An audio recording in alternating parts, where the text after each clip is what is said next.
kababayan, mga ka-GP Natics, meron pa palang isang lugar din na hindi po tumanggap kay BP Sara, na na-wrong turn po siya, na mali ata ng kanyang pinuntahan.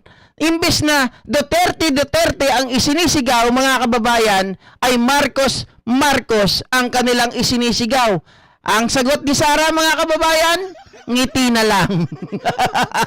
Pero deep inside, sigurado, pahiyayan. Ito, panoorin natin kung ano nangyari dito sa ganap na ito sa kanyang rally.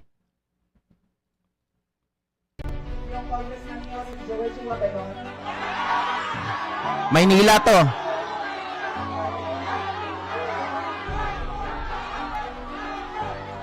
Naririnig nyo yung sinasabi, mga kababayan, yung sinisigaw? Marcos! Ulitin ko. Nadet.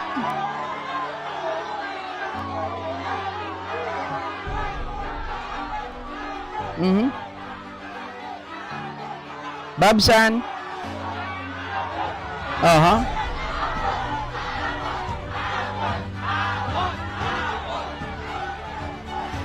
sabi nga isang yung Congressman Joseph Joel Chua, Nahiya.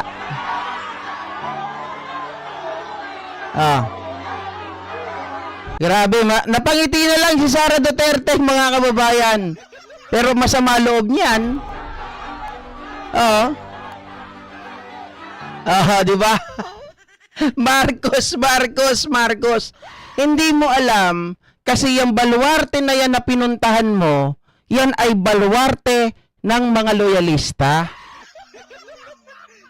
Hindi talaga yan kakampi sa'yo unang-una. Yan ang mga old na loyalista. Bakit mo masasabi, GP, na old na loyalista? Kasi yung mga tao na dyan, yan yung mga bahay nila, mga ibinigay pa yan, mga kababayan, nila Imelda Marcos sa kanila. 'Di ba? Parang yung bahay dito sa Quezon City, yung lugar dito, yung lugar sa Caloocan. Mga kababayan, mga ka-GP Natics, marami po na inaward na mga bahay ng pamilya Marcos sa mga kababayan natin noon. At hanggang ngayon, nakikita natin na solid mga loyalist itong mga ito. Although sabihin natin yung iba ay mga namatay na dahil sa katandaan, pero itong mga kanilang mga susunod na henerasyon ay talagang sumusunod sa yapak at alam nila ang kwento, mga kababayan. Kaya nga si Isko mismo noong 2022, akala niya solid ang Maynila kay Isko. Sabi nila hindi nila papapasukin at walang makukuhang boto ang Marcos noong 2022. Pero anong nangyari?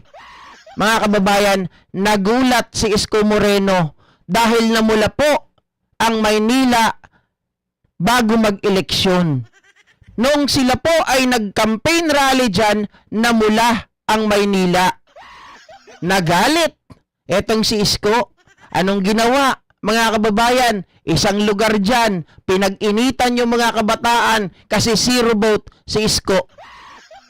Pinatanggal yung pong basketball court na pinaglalaroan ng mga sinasabing pamilya ng mga loyalista.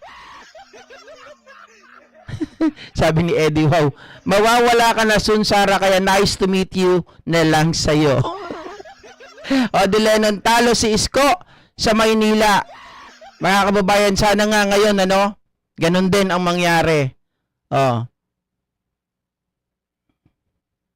Sabi ni Ivan Girbil, huwarang bayan at sentro ng Katipunan ng Batangas at diyan, pasisiil. Correct? Mga kababayan. At saka, kung papipiliin ang mga Batanggenyo, 'di ba, sa distrito ni Girbil, sigurado, mga kababayan, hindi makakakuha ng boto etong si Sara Duterte. Sorry napapadulas ako. Bawal na kasi yun. Bawal na mangampanya ngayon. Sabalit, hindi naman ako nangangampanya di ba? Hindi naman ako nagpo-promote. Ito ay reaction lamang sa video. Si Isko walang ginawa kundi benta ang lungsod na Maynila. Kaya nga mga kababayan, yung mga tawag dito, ancestral properties, 'di ba? Di nila matiripag ang Marcos. Anong matiripag? Matitinag. Okay? Tama. Okay? So ayan mga kababayan, ang nangyari. Iba po ang sinisigaw. Nagkamali ata itong si Sara Duterte dahil sa kanya pong nakita, mukhang pinatunayan din ito, parang yun nangyari doon sa kanyang kapatid, na ang Duterte Magic ay wala na.